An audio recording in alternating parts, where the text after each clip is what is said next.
Hey everyone, Pastor Swice with this week's episode of Table Talk.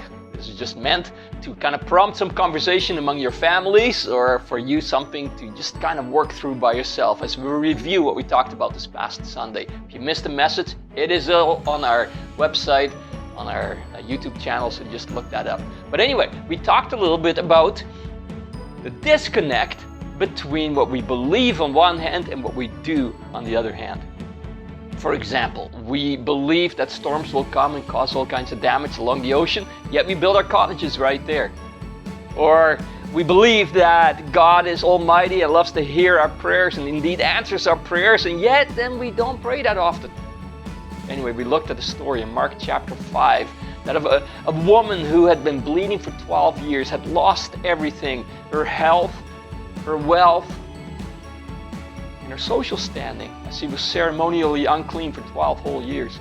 Anyway, she's a woman whose belief did line up with her actions. She believed that Jesus could help, and so she wrestled her way through the crowds, which is something she wasn't supposed to do because she was ceremonially unclean. She wasn't allowed to touch anybody else.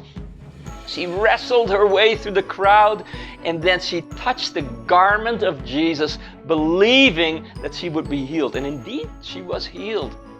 Jesus felt power going from him and turned around and said, "Who touched me?" His disciples were incredulous. "What do you mean? All this." But the woman ends up confessing. Anyway, all that to say, I just want to challenge you to spend some time either talking or thinking about in what areas of your life your beliefs aren't really acted upon. What areas of your life do you believe something, but maybe you're afraid to fully embrace that? Because that is, of course, what God's after. James talks about that faith without deeds is dead. And so we want to have a faith that is alive. So again, what area of life do you believe something but aren't acting on it? Confess that to God. Step out in faith. God bless you till we meet again.